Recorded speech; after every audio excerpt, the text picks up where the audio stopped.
다니엘서 3장 16절입니다.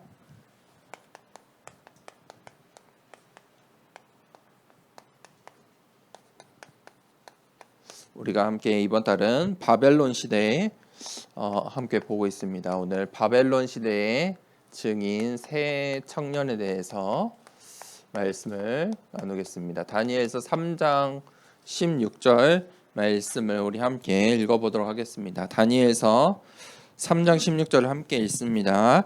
사드락과 메삭과 아벳느고가 왕에게 대답하여 이르되 느부갓네살이여, 우리가 이 일에 대하여 왕에게 대답할 필요가 없나이다. 아멘. 우리 렘넌트들이 또 함께 예배드린 모든 성도님들이 반드시 이 세 가지의 비밀이 있어야 됩니다. 자, 첫 번째는 세 가지 집중. 우리가 무엇에 집중하느냐가 중요합니다. 집중을 해야 그 일을 할 수 있어요. 집중하지 못하면 사람이 어떤 일도 완성할 수가 없어요. 시작은 할 수 있는데 그 일을 완성을 할 수가 없어요. 집중을 해서 할 때 누가 더 많이 집중해서 일을 하느냐, 그 사람이 최고의 응답을, 서밋의 응답을 받을 수 있어요. 그러면 우리가 하나님 앞에서 또 이 세상 나라에서 하나님 나라의 백성으로 살아가면서 세 가지 집중을 반드시 해야 돼요. 첫 번째, 아침에 눈을 떠서 어떻게 기도할 것이냐. 이 3집중은 기도인데, 아침에는 천천히 호흡을 하면서 기도하세요. 호흡은 당연히 잠잘 때나 눈 뜰 때나 항상 우리가 하고 있지만, 여기서 말하는 호흡은 내가 하라는 거예요. 내가 뇌에 지시를 내려서 호흡을 하라는 거예요. 그거랑 내가 생각을 하고 호흡을 하는 거랑 자연스럽게 하고 있는 호흡이랑 달라요. 다른 호흡이에요. 내가 지금 호흡을 하려고 하지 않아도 호흡을 하거든요. 그거는 생존을 위해서 기본적인 거예요. 지금 여기서 말하는 호흡은 내가 생각을 하고 숨을 내뱉고 들이마시는 거예요. 그러면서 뭐 하세요? 뭐 해야 돼요? 기도해야 돼요. 하나님, 오늘 하루도 나와 함께 해주세요. 그 아침에 반드시 눈을 뜨면은, 제가 그래서 늘 우리 렘넌트들에게도 호흡을 알려줄 때 그렇게 말해요. 숨을 내뱉어라. 들이마시는 것은 자동적으로 되니까 많이 내뱉는 게 중요해요. 내뱉으면 알아서 들이마시게 되어 있어. 그래서 숨을 내뱉으라고 반드시 말해주는데, 아침에는 그걸 하셔야 돼요. 그래야 내 몸이, 내 뇌가 잠에서 깨어나게 돼요. 그렇지 않으면 오전에 뭔가 할 때 비몽사몽할 때 있죠. 몸은 계속 움직이는데 뇌가 아직 잠든 상태인지 뭘 해야 되는 상태인지 잘 모르는 거예요. 반드시 호흡으로 그것을 깨워야 돼요. 자, 그러면 내가 활동을 시작하죠. 집을 나와서 이제 학교를 가고 일터에 가고 활동을 시작하면 그때부터가 낮이에요. 그러면 그때부터는 이제 눈에 보이잖아요. 눈으로 보고 공부를 하고 눈으로 보고 우리가 일을 하죠. 그때는 눈에 보이는 모든 것을 전부 기도로 바꾸세요. 내가 눈에 보이는 것, 보이는 사람, 보이는 문제들, 사건들, 공부하는 것들 기도로 해보세요. 무슨 말입니까? 성령의 인도받는 거예요. 내가 눈을 떠서 활동하는 시간에 성령 인도받는 거예요. 그래서 모든 것을 기도로 바꾸라는 거예요. 그래야 성령 인도 받을 수 있어요. 그러면 밤은 언제냐면 잠자기 전. 잠자기 전에는 편안하게 하세요. 아침처럼 숨을 크게 계속 내뱉으면 뱉을 필요는 없어요. 이때는 천천히 하세요. 천천히. 밤에는 천천히. 그때 편안하게. 다른 말로 깊게. 깊은 호흡을 하는 거예요. 그러면서 기도하세요. 자, 이 말씀을 기억만 해도요, 내가 내일은 잊어먹을 수 있어도 또 어느 순간에 이 말씀이 생각이 나요. 이 말씀이 나에게 각인이 되어 있으면 나에게 문제가 오고 어떤 상황이 왔을 때 말씀이 생각이 나요. 하나님의 말씀을 각인하세요. 삶 집중. 아침에는, 낮에는, 밤에는 어떻게 기도해야 되지? 자, 말씀을 각인하세요. 그러면 우리가 무엇을 해야 되냐면 이 삶 집중 속에 삶 세팅을 하는 거예요. 첫 번째는 플랫폼. 어떤 플랫폼 속에 있느냐가 중요한 거예요. 우리가 지금 어떤 플랫폼 속에 있어요? 우리는 지금 오늘 한국이라는 이 나라 안에 이 플랫폼 안에 있는 거예요. 또 광주라는 플랫폼 안에 있어요. 그렇죠? 이미 우리에게 있는 플랫폼이에요. 그리고 이번 주는 어떤 주예요? 학교도 안 가죠. 추석이라는 플랫폼이에요. 그 안에 지금 우리가 있는 거예요. 오늘 지금 예배 시간이라는 이 플랫폼 속에 있어요. 그 플랫폼을 세팅하라는 거예요. 어떤 흐름 속에 있느냐. 우리가 말씀의 흐름, 이 말씀의 흐름, 그 말씀의 플랫폼 속에 있어야 돼요. 그래야 세상의 흐름에 휩쓸려 가지 않고 하나님 나라의 일에 쓰임받을 수 있어요. 자, 어떤 플랫폼 속에 있느냐 중요해요. 거기서 우리가 파수망대를 세우는 거예요. 내가 파수꾼이에요. 내가 237 5천 종족을 살리기 위해서 237 나라에 전부 갈 수 없잖아요. 그 일을 위해서 지금 광주에, 우리의 집에, 내 학교에, 내 업의 현장에 파수망대. 현장이에요. 그 현장을 내가 누려야 돼요. 아니, 내가 공부하러 갔는데 학교가 너무 싫어. 계속 싫어. 회사에도 우리 중직자들도 그런 사람 있죠.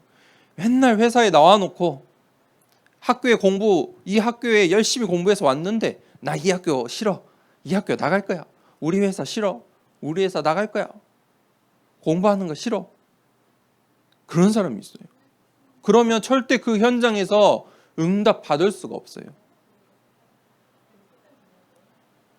하나님께서 내게 주신 현장에서 어떻게 해야 돼요? 살려야 돼요. 모든 것을 살려야 돼요. 안 좋은 것들까지 살릴 수 있을 만큼 응답 받아야 돼요. 그러기 위해서 하나님께서 나를 내 현장에 파수망대로 세우신 거예요. 우리 가정에, 내 학교 현장에, 업의 현장에, 우리 교회에 나를 파수망대로 세우셨다니까요. 그러면 세 번째, 안테나가 있어요. 이 파수망대가 직접적으로 활동하는 게 안테나예요. 신호를 주고 이쪽으로 오지 마세요. 오늘은 위험합니다. 태풍이 옵니다. 오늘은 날씨가 맑습니다. 정보를 전달해야 되잖아요. 그게 뭐예요? 우리의 말과 행동이에요. 실제적인 거예요. 내가 복음을 가지고 있고 렘넌트인데 내 말과 행동은 세상 사람들과 똑같으면 올바른 안테나의 역할을 못하고 있어요. 빛을 전달할 수가 없잖아요. 플랫폼, 파수망대, 안테나. 자, 이 세 가지 세팅을 바르게 해야 돼요. 그러면 세 번째, 세 가지 응답이 나와요. 응답은 언제 오느냐? 우리가 신앙생활 하는데 응답받는 게 중요해요. 응답을 받아야 돼요. 어떤 사람은 응답 없어도 괜찮아 라고 말하는 사람도 있는데 그거는 진짜 잘못된 거예요. 왜냐하면 우리 하나님은 그런 하나님이 아니에요. 우리의 하나님은 우리의 기도를 응답하세요. 자, 응답은 언제 옵니까? 반드시 문제 때 와요. 문제가 있어요. 문제에는 뭐가 있어요? 학교에서 배우는 게 이거예요. 문제를 이해하고 문제의 답을 찾는 거를 학교 생활할 때 배우는 거예요. 내가 잘 못 풀어도 돼요. 우리 렘넌트들은 학교 생활을 해야 돼요. 이걸 배워야 된다니까요. 수학이며 국어며 영어며 또 친구들하고 관계며 선생님하고 관계며 학교에 가기 싫은데 학교도 가야 되고 같이 소풍도 가야 되고 그게 모든 게 문제인데 그걸 푸는 답을 배우는 거예요. 학교 생활 때. 우리 중지자들도 현장에서 똑같은 거예요. 우리에게 문제가 와. 똑같은 일을 하면 좋지만 문제가 오잖아요. 답을 찾아야 돼요. 우리 인생에서도 마찬가지예요. 문제가 오면 뭐 해야 돼요? 사람들이 그런데 문제가 오면 전부 낙심이에요. 왜 나에게만 이런 일이 있을까? 왜 나만 이럴까? 그런데 하나님께서 우리에게 답을 주세요. 강단 말씀을 통해. 말씀 속에 답이 있어요. 답을 찾으세요. 풀이를 해주잖아요. 선생님이 답을 찾는 과정을 1, 2, 3, 4, 5 해서 답은 이거야 알려주잖아요. 하나님께서 말씀을 통해서 답을 알려주세요. 찾아가세요. 언제 응답이 오냐면 갈등이 생기면 반드시 응답이 와요. 갈등이 왜 생깁니까? 뭔가 달라서 그래요. 잘못돼서 그래요. 갈등이 있을 때 갱신하세요. 바꿀 거를 생각해 보세요. 내가 왜 학교가 재미없지? 내가 왜 일하는데 자꾸 실수를 하지? 내가 갱신해야 돼요. 갱신의 시간표예요. 그걸 갱신하고 나면 반드시 수준이 올라가요. 그게 응답이에요. 자, 그러면 세 번째, 위기가 올 수 있어요. 나랑 전혀 상관없이 나는 열심히 학교를 가고 나는 친구들에게도 잘해줬는데 회사에서도 열심히 일했는데 나랑 전혀 상관없이 위기가 올 수 있어요. 그때는요, 기회라는 걸 볼 수 있어야 돼요. 하나님의 시간표가 된 거예요. 하나님의 새로운 문이 있어요. 내가 전혀 보지 못했던 문이 있다니까요. 기회가 있어요. 위기가 오면 하나님께서 나에게 도전하라는 시간표구나. 그것을 볼 수 있어야 돼요. 내가 무엇을 도전해야 될까? 자, 3집중, 3세팅, 3응답. 이거 아주 중요한 거예요. 이 세상을 살아가면서 우리 렘넌트들이 응답받는 인생의 여정을 가야 되는데, 자, 이 속에서 망대 여정, 이정표를 우리가 가는 거예요. 본론에 바벨론 시대에는 어떤 시대였냐면 우상의 시대였어요. 특별히 우상의 신전을 이 바벨론이 크게 지었어요. 강대국들은요, 이 우상 숭배를 해요. 바벨론은 수많은 나라를 전쟁으로 정복했어요. 그리고 포로로 그 나라의 인재들을 바벨론으로 데려오고 또 그 정복한 나라를 속국으로 만들었어요. 그래서 힘이 세지는 나라 바벨론이 된 거예요. 그러면 땅이 넓어지고 사람이 많아지면 왕은 고민을 하겠죠. 이거를 어떻게 통치할 것인가. 그래서 세상의 사람들은, 강대국의 훌륭한 왕들은 전부 뭘 했냐? 우상 숭배했어요. 신전을 만들었어요. 우상을 섬기도록 했어요. 그게 통치의 방법이었어요. 똑같은 우상을 섬기고 똑같은 종교를 만들고 나라의 통치를 위해서. 그러면 어떻게 됩니까? 이 강대국 때문에 전 세계에 우상 숭배가 전달되는 거예요. 강대국들은 지금도 이거 하고 있어요. 자신들의 사상, 문화와 종교와 오늘날 우리가 살고 있는 이 시대의 전쟁도 다 이것 때문이에요. 그때마다 하나님께서 응답받는 언약을 붙잡은 렘넌트, 남은 자를 준비해 두셨어요. 오늘 본문 말씀에 다니엘의 세 친구 사드락, 메삭, 아벳느고가 나와요. 오늘 이 느부갓네살 왕이 우상의 신전을 만들고 이제부터 모든 바벨론의 사람들은 이 우상에게 절을 해야 된다. 절하지 않으면 뜨거운 풀문불 속에 다 던져버릴 것이다. 처형할 것이다. 우상 숭배하도록 강요했어요. 그런데 오늘 본문 말씀에 뭐라고 했죠? 왕의 말과 상관없습니다. 우상 숭배하지 않을 것입니다. 목숨 건 렘넌트들이에요. 목숨 건 제자들이에요. 뭐라고 했냐? 다니엘서 3장 18절에는 그리 아니하실지라도 하나님이 우리를 지켜주실 건데 지켜주시지 않을지라도 우리는 우상 숭배하지 않을 겁니다. 오직 하나님만 섬길 것입니다.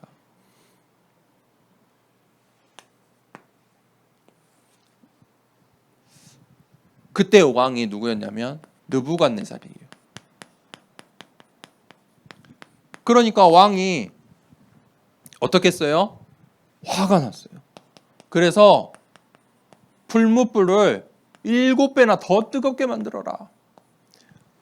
그래서 처형을 하는데 이 세 친구를 붙잡고 들어가도록 이렇게 인도하는 그 간수들이 전부 다 죽을 정도. 그런데 그 풀무불 속에 들어간 세 친구가 하나님께서 천사를 보내주셨, 지켜주셨죠. 느부갓네살 왕이 그걸 본 거예요. 분명히 3명이 들어갔는데 왜 4명이 있느냐? 저들은 왜 죽지 않느냐? 이게 하나님 나라의 일들이에요. 이 세상에 수많은 과학과 인문학과 지혜로 이해할 수 없는 일이에요. 천사가 한 명이 더 있었다니까요. 다니엘서 3장 29절에 느부갓네살 왕이 말한 말이에요. 3장 29절에 그러므로 내가 이제 조서를 내리노니 각 백성과 각 나라와 각 언어를 말하는 자가 모두 사드락과 메삭과 아벳느고의 하나님께 경솔히 말하거든 그 몸을 쪼개고 그 집을 거름토로 삼을지니 이는 이같이 사람을 구원할 다른 신이 없음이니라. 하나님 사람을 구원할 신은 저 우상이 아니고 다니엘과 세 친구가 믿는 하나님밖에 없다. 하나님에 대해서 함부로 말하는 자는 처형을 벌을 내릴 것이다. 느부갓네살 왕이 진짜 하나님이 누구인지 보게 된 거예요. 그리고 그 느부갓네살 왕이 이제 하나님을 섬기고 하나님을 찬양하게 되었어요. 자, 결론입니다. 우리 인생에 중요한 전환점이 있습니다. 다니엘과 이 세 친구가 문제를 만난 것 같지만 느부갓네살 왕이 이 이후로 이 세 친구를 더 크게, 더 좋은 자리로, 더 나라의 중요한 자리를 맡기고 이 세 명을, 다니엘과 이 세 친구를 더 믿고 이들에게 모든 나라의 일들을 맡겼어요. 문제인 것 같지만 그 뒤에 반드시 더 큰 것이 있어요. 더 큰 것이 있어요. 하나님께서 예비하시고 작정된 것을 반드시 성취돼요. 그것이 감추어졌다가 하나님의 시간표, 인생의 이 전환점이 되면 이 세 가지 응답의 시간표가 되면 그때서야 드러나는 거예요. 우리가 인생의 전환점에 어떤 이정표를 가느냐가 중요해요. 사도행전 16장에 그 이정표가 인생의 전환점 이정표가 가장 잘 나와 있어요. 바울이 전도를 하는데 전도의 문이 막혔어요. 하나님께서 성령께서 그 전도의 문을 막으셨어요. 그래서 드로아로 내려가서 그때 하나님께 기도했어요. 진짜 기도했어요. 그때 하나님께서 마게도냐로 가라. 기도할 때 마게도냐로 가라는 언약을 주신 거예요. 바울이 이 말씀을 붙잡자마자 즉시 출발했어요. 그랬더니 그 마게도냐의 첫 성에는 빌립보에는 하나님이 예비하신 것, 작정하신 것, 루디아라는 중직자가 있었어요. 또 현장으로 나가니까 귀신 들린 이 여정을 치유해 줬어요. 그런데 그렇게 응답을 받다가 감옥에 갔어요. 아니, 하나님이 마게도냐로 가라고 했잖아요. 근데 그 빌립보의 감옥에 가게 됐다니까요. 근데 그 속에 응답이 있어요. 간수와 그의 가정. 그래서 빌립보 교회가 세워져요. 자, 이게 이정표예요. 우리가 가는 길이에요. 우리가 바벨론 시대를 살린 다니엘과 세 친구처럼 정말 3집중 3세팅 3응답으로 우리의 인생의 전환점, 이정표 가는 우리 렘넌트 되길 축복합니다. 자, 우리 393 기도 함께 기도하도록 하겠습니다. 성삼위 하나님이 나의 주인 되심을 고백합니다. 성부, 성자, 성령의 하나님, 지금 이 시간 영력, 지력, 체력, 경제력, 인력으로 내 안에 충만하게 하옵소서. 기도하는 이 시간 내게 9가지 보좌의 축복이 세팅되게 하옵소서. 보좌의 축복과 시공간 초월하는 하나님의 역사가 내게 임하게 하옵소서. 237 나라 살릴 빛의 증거가 나에게 충만하게 하옵소서. 내 안에 심어 놓으신 하나님의 형상과 생명이 회복되고 에덴의 축복이 회복되게 하옵소서. 나에게 전무후무한 응답을 주시고 나의 모든 현장에 말씀이 성취되도록 인도하옵소서. 나에게 맡기신 교회와 학교 현장과 미래 살릴 전무후무한 응답을 주옵소서.